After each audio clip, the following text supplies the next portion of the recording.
Glenwood on the road for round 2 of the 6A playoffs. They escaped the opening round with a 24-21 win over Monee, a game that saw them score 24 unanswered, almost give it up late, but they held on, so they've got the always tough Crete. Monee, a CSA team, has never won up here in the playoffs, and it would take quite an effort for Glenwood to knock off a team that's now won 7 in a row since starting 0-3. It was a busy first quarter up at Crete. Glenwood put together a nice drive, but coughed it up at the Crete 15, and from there, Trayvon Rudolph took care of the rest. Made a few Glenwood defenders miss, and there he went up the sideline, turns it up, and Trayvon Rudolph is gone. 85-yard touchdown run from the quarterback to open up the scoring. 7-0 Crete, and Glenwood would fire right back. Check out this one-handed haul from Tyler Burris. 44 had a monster game, as you'll see, and that was just the start of it. Then Luke Lannon evading the rush, as he's done so well all year, and he throws it into the end zone for Drew Dunbar. 43-yard touchdown for Glenwood to knot things up at 7. This Titan offense, they got hot quick. On the ensuing kickoff, Alec Voteva hits Crete with the onside kick. Wonderfully executed as Glenwood recovers in Crete territory.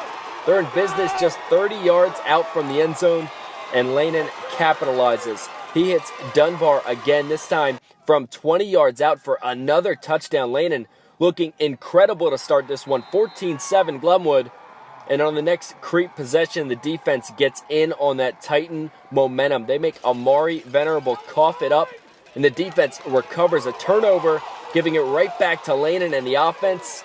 And they thank the D with another crisp drive. Lannon to Adam home across the middle. He gets it down inside the 5-yard line.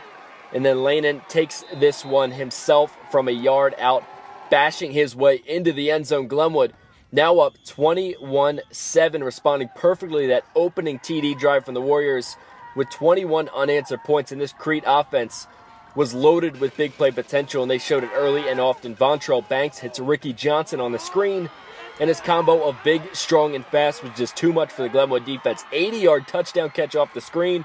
It's 21-14 Glenwood after one, and the second quarter opens with a huge Luke Lannon run, taking it up the sideline. The QB scrambles for 56 yards, getting it down to the Crete 15, showing this Glenwood offense has big play potential as well.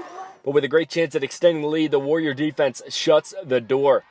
Lannon rolling out and firing for the end zone. He's picked off by Jamal Seymour Jr. Gigantic play by the senior to stop a Glenwood scoring drive. And that turnover wouldn't lead directly to points, but with just 2 minutes left in the half, Crete made this thing a lot more interesting. Venerable, more than making up for his fumble in the first, ripping off a huge run deep into Titan territory. And when he's running like that, reward that man. Venerable from 10 yards out, diving in for the touchdown. Great effort to tie this game just before halftime. It's 21-all as we head to the third. Second halves have not been good to Glenwood in recent weeks, but they look to rewrite that story in the second half here. Mitch Hutmacher bruising his way inside the 30 for Glenwood. And then Lannon on the run, tossing out a dime for Tyler Burris. That's a 39-yard touchdown for Glenwood with under 5 left in the third. 27-21 Glenwood, a defensive stop, and a punt would have this Glenwood offense right back in business late in the third. And Lannon, again, just money on his throws down the seam in this one. It's Burris again from 30 yards out. The Glenwood Titans out to a commanding 33-21 lead as we head to the fourth quarter. And just under 6 to play in the game, in Crete with the ball, down 2 scores. They got a long ways to go, and Ricky Johnson goes a long ways for them. Banks to Johnson, flips the field, and then Trayvon Rudolph finishes the job. It's a 6-yard touchdown run. The Warriors run multiple guys under center all game, and each one was a problem for Glenwood. It's 33-28 now after that Warriors score.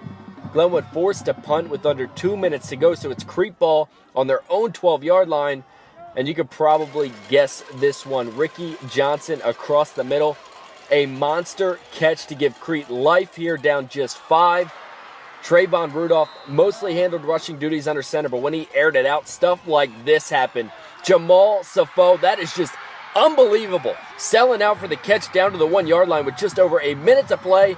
A touchdown gives Crete the lead, and Amari Venerable will not be denied. He dives in from 1 yard out to give Crete a 34-33 lead.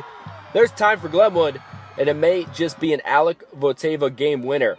Under a minute to play, Lannon runs the 2-minute drill to perfection. He hit Jason Hansborough a few times on this drive to get within striking distance. And then Lannon says, hey, Alec, don't even worry about it. A strike across the middle to Adam Holm from 28 yards out. Glenwood back on top. It's 39-34. 2-point conversion is no good. but Crete has just 22 seconds to respond and a long ways to go, but they proved all day they don't care where they're at. They're finding the end zone. 12 seconds to play. The first play of the drive. Rudolph running out of time, chucks it on the run, a bomb to the end zone, and Ricky Johnson comes up with it through double coverage. The senior receiver comes through once more, and it will be the last time Crete would need it. What a game. Crete Monee knocks off Glenwood at round 2 with a final score of 40-39. A heartbreaker for the Titans after a fantastic season that included co-champs of the CS8, but the Crete Monee Warriors coming up with just one more big play than the Titans in a fantastic finish.